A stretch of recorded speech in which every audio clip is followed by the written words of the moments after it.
guys, mayroon na naman akong vegetable recipe na gustong ibahagi sa inyo. Opo. Yes. Melon. Ano ba tawag dyan? So, yan.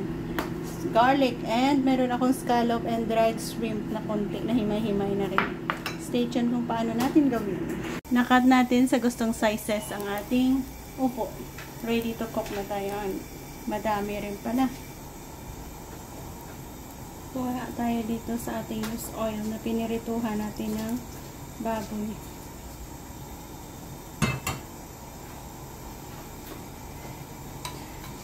Scallop at dried shrimp.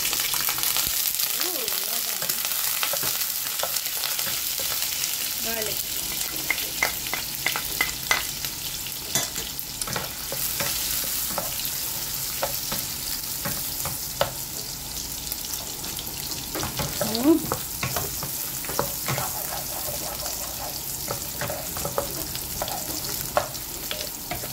Muna, lagay natin ang ating vegetables.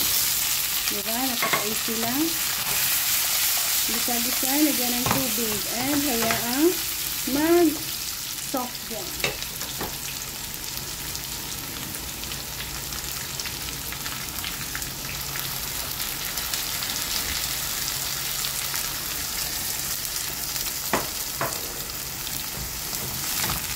Balikan ko kayo pag okay na.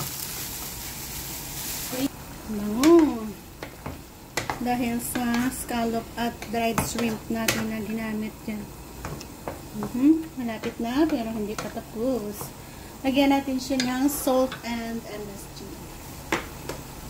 Huwag na lang MSG, salt na lang. Super tasty na rin kasi ang scallop at dried shrimp. Salt na lang. Ayan.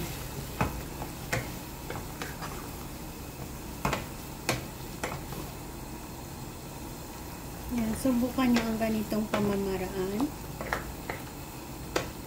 ng pagluluto ng upo ba yun?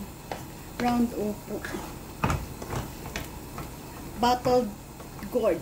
Yan ang tawag nila dito.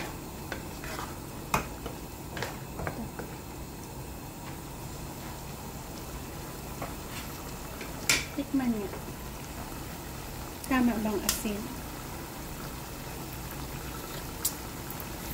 Napaka-tasty niya.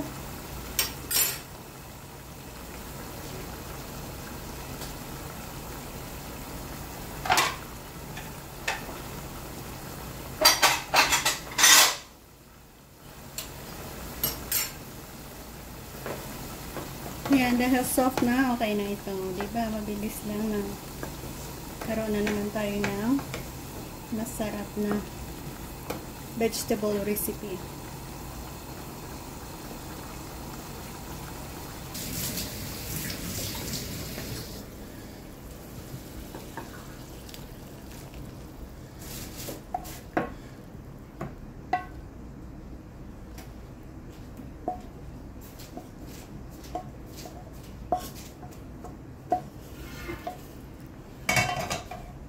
Thank you for joining me again sa ating simplihang pamamaraan ng pagluluto ng vegetables na ito.